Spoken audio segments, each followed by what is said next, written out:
Yes, you don't get in life what you want, you get in life what you are. In order to do something you've never done, you've got to become someone you've never been. And so we must put in the work and the time and the effort.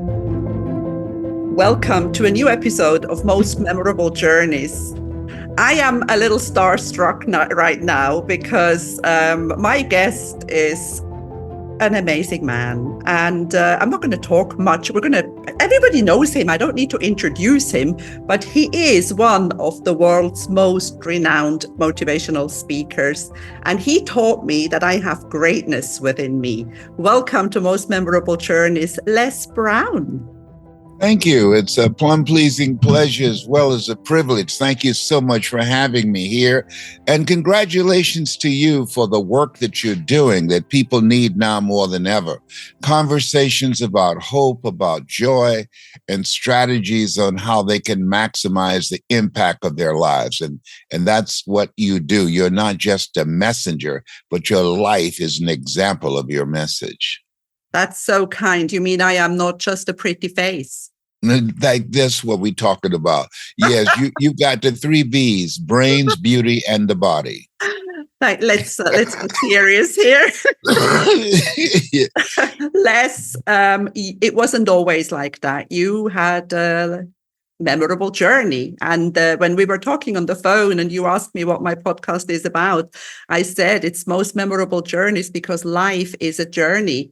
And your life started off pretty tough, didn't it? Yes, I was born in an abandoned building on a floor in a poor section of Miami, Florida called Liberty City with my twin brother, Wesley.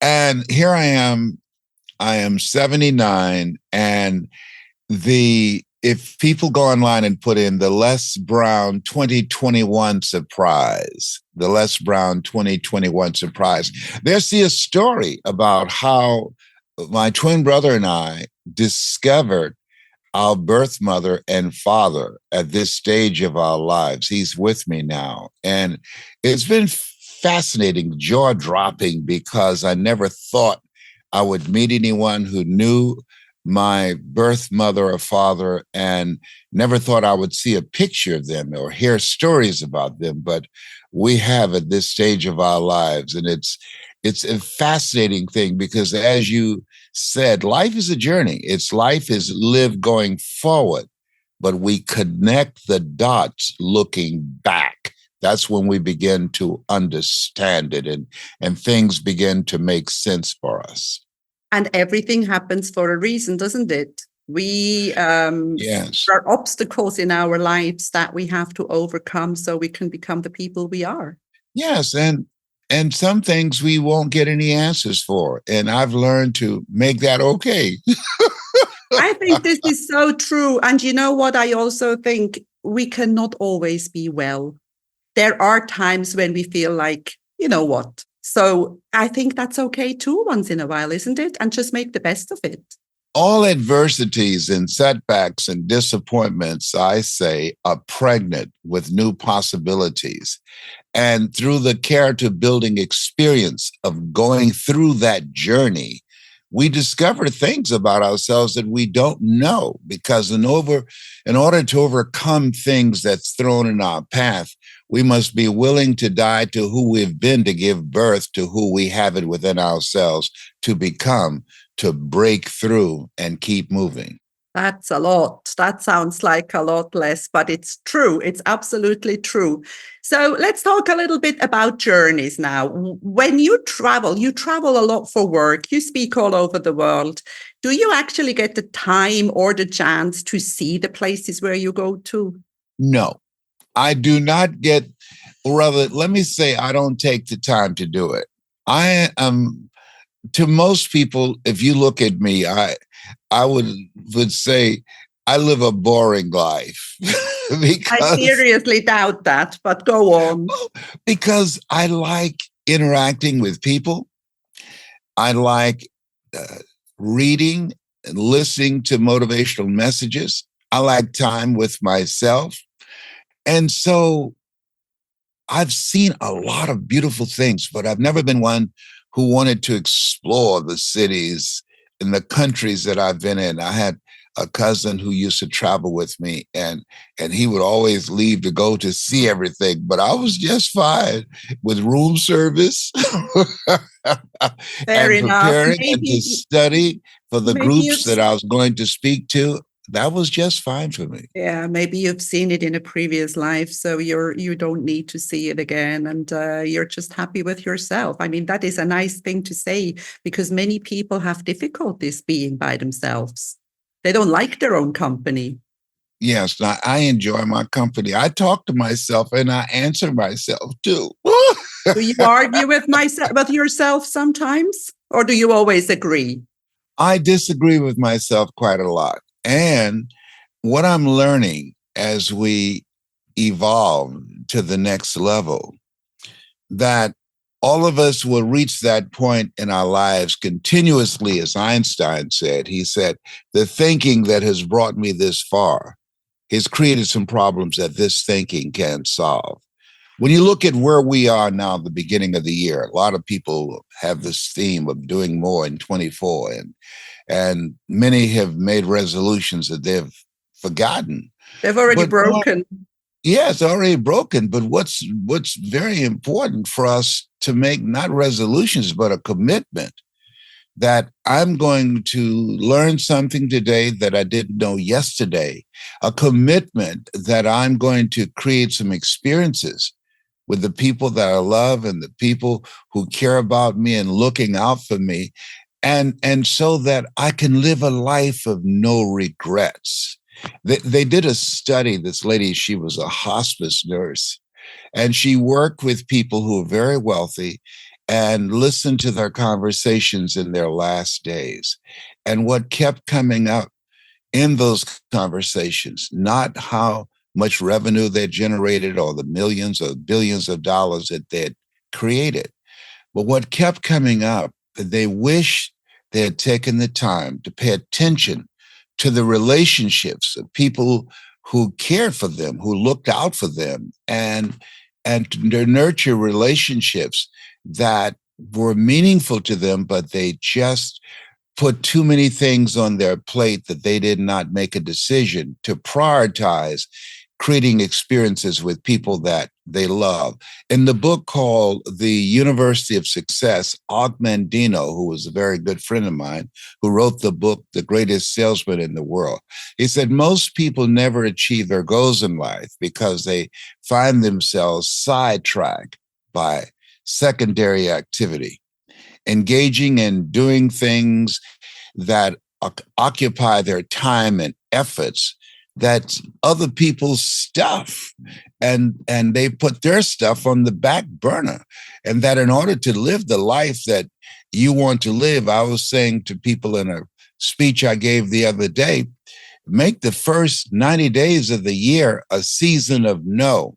Because every time you say yes to something that's not in alignment with what you want to do with your life, you are saying no to things that has some meaning to you. So make it important to start saying no. Warren Buffett said he says no over 50 times a day, because that you have got to decide what's important to me. And one of the things in the stance that I'm taking with my life, something Steve Jobs said, I read the other day, and I said, whoa.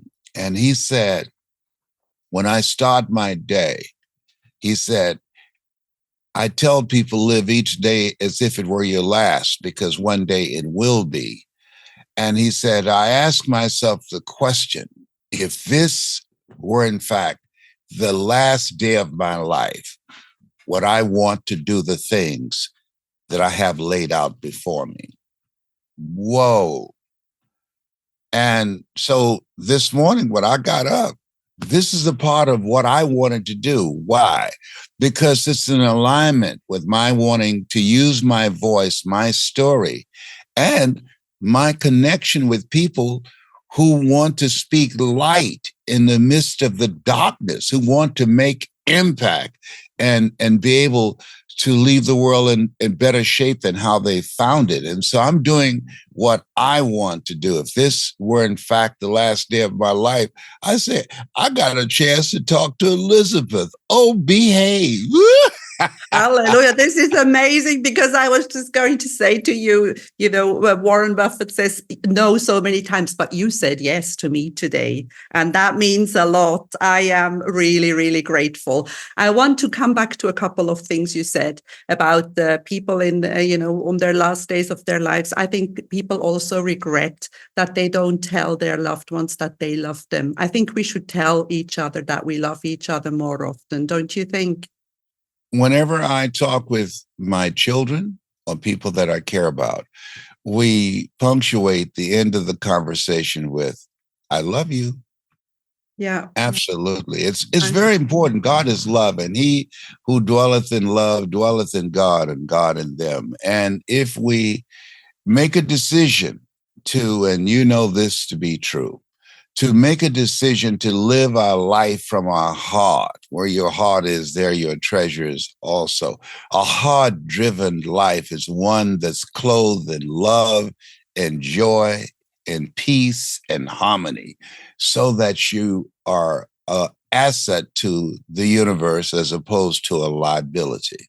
And I think one of the most important things in life is being kind to everybody, not just to the people who are important, but to everybody that we come across.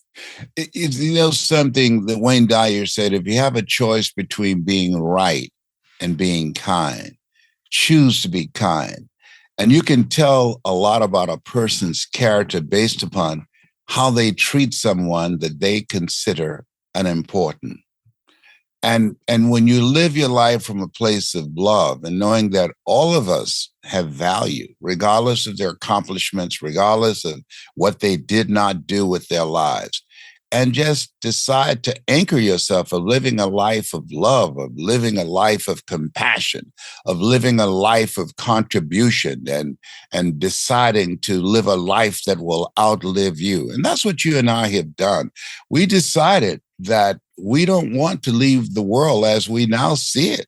We're going to do our part. We can't do everything, but we can do something. George Washington Carver said, do what you can where you are with what you have and never be satisfied.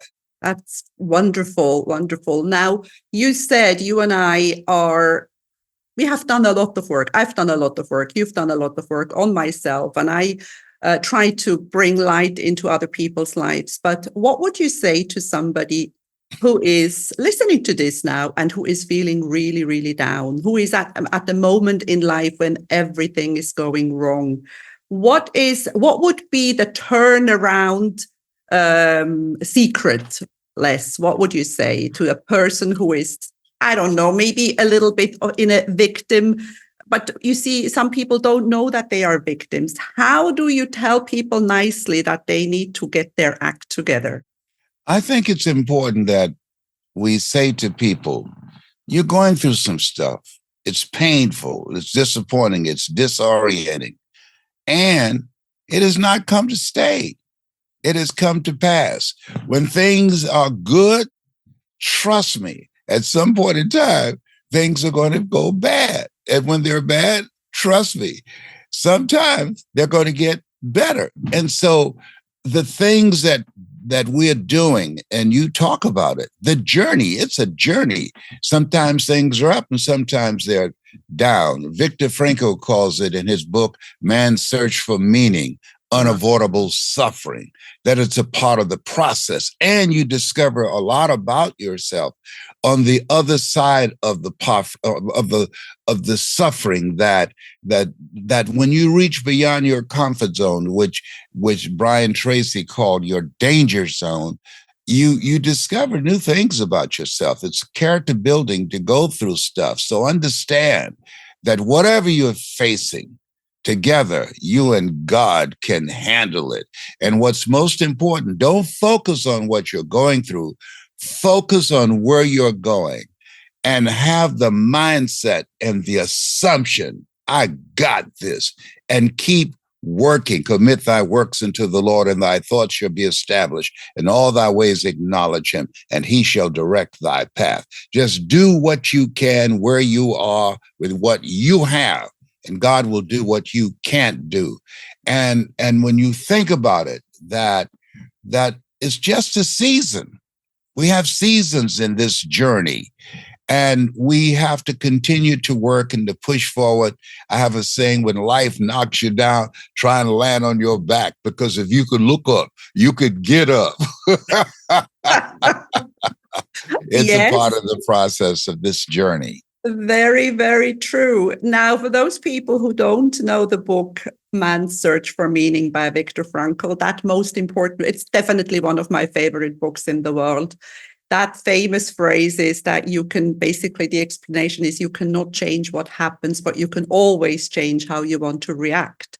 It's like, what is it between, I don't remember, there's a space, and in that space is the power where you have the time to decide how you want to react. I think that is very, very beautiful. Yes, we have the choice to react, or we have the choice to respond.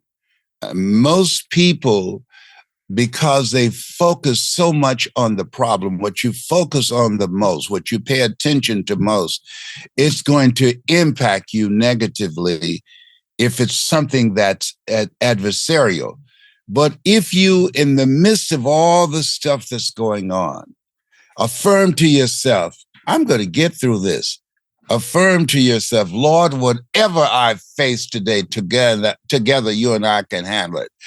Affirm to yourself that this is not going to get the best of me.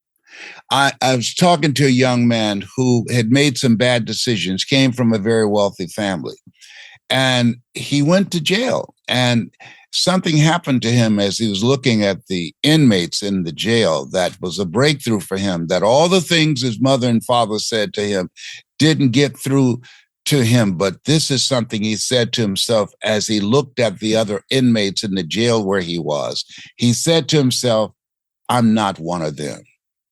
I'm not one of them. And when he was released, he changed his life because he began to embrace the identity of the environment that he came up in, of the identity that I want to live my life where I'm making choices that represents the highest that's in me, the best that is in me. I want to live my life as a gift. There's a quote I love very much that says, life is God's gift to us, and how we live our lives is our gift to God. And at that point, his life was a curse. He caused his parents a lot of pain and disappointment. But in that moment, that awakening, that epiphany, I'm not one of them.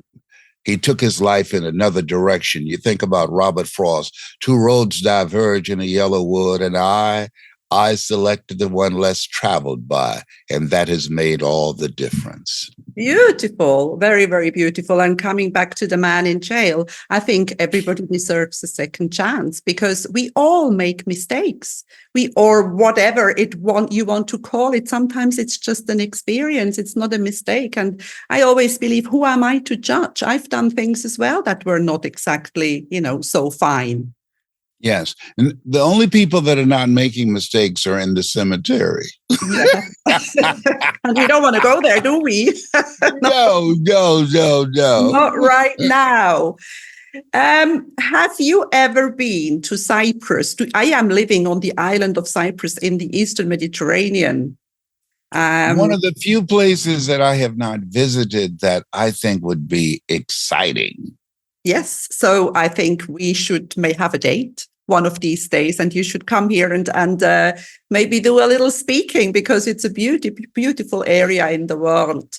But we're not done yet. And to be honest with you, I don't know at what time we started this recording. So we're going to go a little bit more if you have time.